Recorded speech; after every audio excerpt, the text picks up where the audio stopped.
Welcome to this episode of CNTV. I'm Brad Claunch. And I'm Quinn Tran. May is Mental Health Awareness Month. Stress is normal, but when it continues over time, that stress greatly impacts our mind, body, and spirit. Mental stress can affect our immune system and increase physical illness.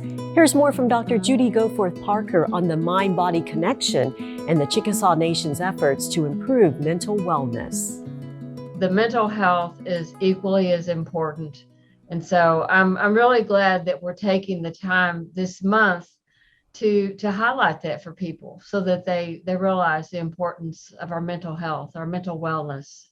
It impacts everything that we do. I actually think of, it's actually a Bible scripture, and it says, as a man thinks in his heart, so is he. And so what you think about is very much a part of your mental health. And so if you have, some really, dangerous things or things that are not really very healthy going on in your mind, it can impact you in your mental health, and eventually that can impact your physical health. So I think there's such a connection there, and I don't think that we always really take the time to focus on that and think about it.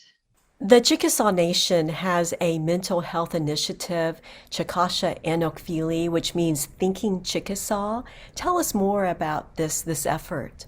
I know that Governor Anatobi really places a lot of focus on our health, and not just our physical or biological health, but also our mental health. And so there was an initiative started for mental wellness, mental health.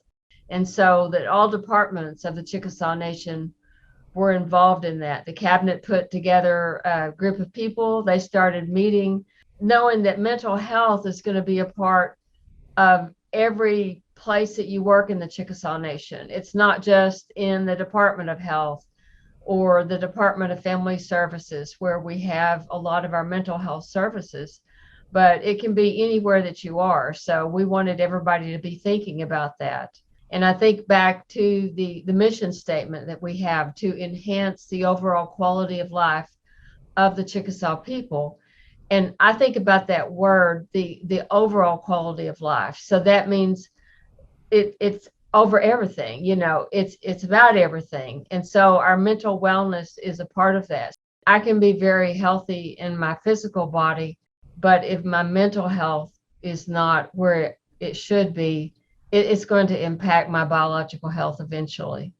Mental health affects everyone, all ages, all stages of life, and we need to remember that. Even little babies, if a mother is stressed, little babies recognize that from the parents or from the family or what's going on in a family. Have you ever walked into a room and you could feel the tension? Especially the more you take time. And that's another thing that we need to do, is take time and care for each other, check on each other, talk to our families, because we all need each other. Dr. Parker, mental health can be a very sensitive discussion. If we know someone in need, what's your advice on approaching the topic and be helpful? Being compassionate and being willing to take the time and to visit with people. It helps them, it helps calm them and realize that, if we're speaking what's important when we provide the resources. And so if you can share that with somebody, that there are resources, then I think it tells them, it sends a message, you see me and you hear me, you're listening to me, and you're sharing with me what I can do to try to get some help. One of the things that I would encourage is that they can actually call this number for the Office of Mental Health Services, and it's area code 580-310-7993. So that's a number that you can call, 580-310-7993. If you're not being able to sleep, if your appetite has changed, you're not eating, or if people start telling you, you're just not the person that, I remember, or you even feel like I'm not the person, I'm not responding the way, this doesn't seem like me. Those are probably some good signs that, it would be good to get some help. if I do something for myself to improve my mental wellness, improve my mental outlook, my mental health, I'm probably doing that for everybody around me. So it's not just you, it's not just me, but I'm also helping my family. There are just some little things that you can do that improve your outlook. If it's maybe it's walking or being out in nature or doing something that you enjoy doing, reading a book or just little things like that that you really don't think about that that's an intervention, but it is. When we're honoring mental wellness, our mental health, the Department of Communication actually put together this landing page that has a lot of great resources that we've put together, whether it's for children who are in school or in college, our veterans, just a lot of different resources, because we know that in this day and time, our mental health is really important, and what's going on in our world can kind of have a negative impact on us sometimes if we're not careful. So what things can we do? And that landing page is just full of information. As we're thinking about how do I have a good quality of life? How do I make sure that I'm the best that I can be? So I want to remember that our health is about our life and our life's about our health.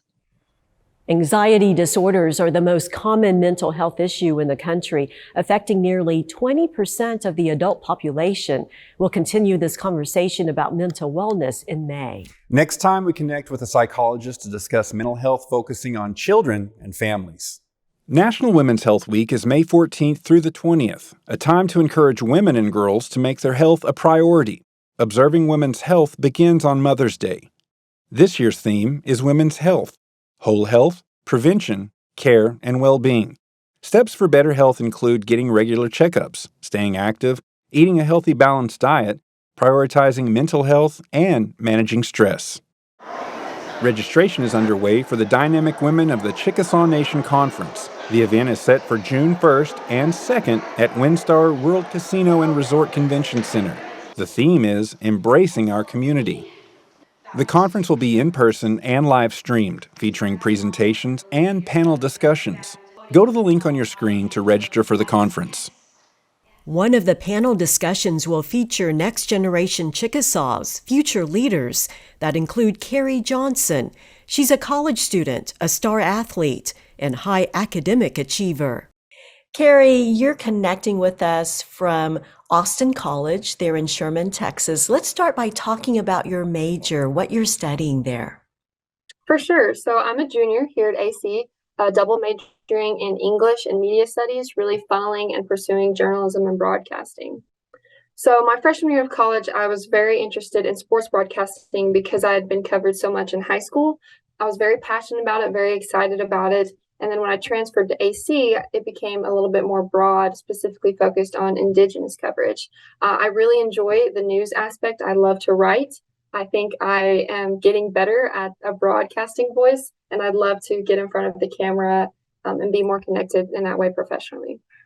You are a fellow with NAJA, the Native American Journalists Association. The organization awarded you a $10,000 scholarship. How meaningful is that honor to you? So incredibly meaningful. Oh my goodness, the excitement. I was actually with my family when I found out that I had gotten the scholarship, and we were just over the moon, through the roof. It was such a relieving and exciting opportunity. So being a fellow this past summer did open so many doors. This past year has been such a whirlwind, such an eye-opening, wonderful whirlwind. After NAJA, I applied for NPR Next Gen Radio Indigenous and received that. And I went for a week to OKC, where I did a 5-day audio-focused project. That was such a great experience. It was so close to like a real-life project that I was so inspired that I was like, okay, I want to do journalism and broadcasting, but I also want to do multimedia. I want to be able to do print, audio, broadcasting. I want to do the whole package deal.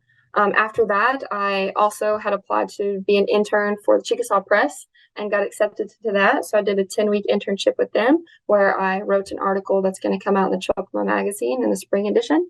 After that, I also was reached out to by Austin College to do an article for our AC magazine, over our new DEI, which is Diversity, Equity, and Inclusion program. I've been connecting with a lot of people in Native filmmaking and Native outlets. I just accepted an internship for Underscore News in Portland, Oregon, which covers Indian country across the Pacific Northwest for this summer.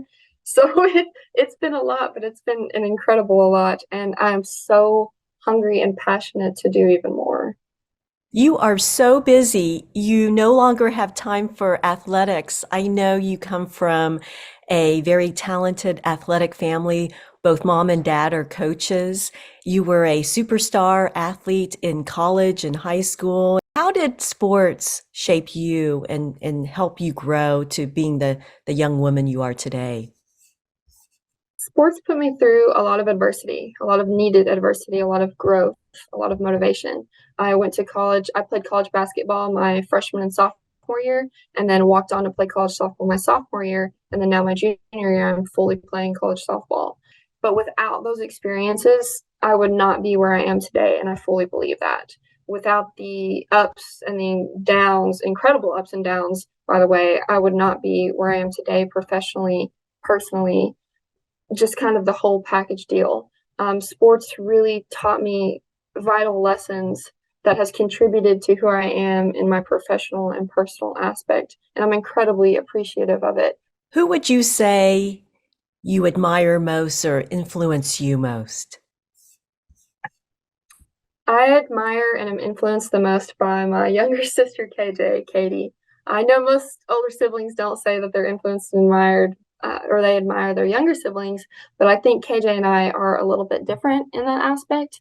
We are complete opposites of one another, but I think that's what makes us so close. I'm so incredibly proud of her, and then I'm influenced by her because of her personality, the way how genuine she is, how funny she is, her leadership capability. So I'm influenced by that because I want to be better for her. I want to be a better person. I want to be a better sister. I want to be better, well-rounded so that she knows that she has me for as long as she wants me, so that I'm there for her always, and that she knows, hey, I've done this and you can too. Why not? Let's do it together. I definitely like younger people to know about higher education, setting goals, that it is so important, that it is so vital. But that doesn't mean that it has to be stressful or has to be concrete and you have to put yourself in this box. It's almost freeing in a way. I love Austin College. I love the classes that I'm in, even though it's definitely stressful and deadlines can stack up. And now being a junior in higher level courses, it's a little more difficult. That doesn't mean that it's still not enjoyable, especially because if you are going to a higher education and setting goals for what you want to do, for what you're passionate about, it's going to be rewarding. It's not going to feel like work or stress. It's going to feel like you are taking steps to get where you want to go. And it's going to be rewarding, and it's going to feel fulfilling, and it's going to be really, really exciting. Congratulations to Carrie for her accomplishments. Carrie shared that her younger sibling is her influence. Well, next time on CNTV, meet her sister.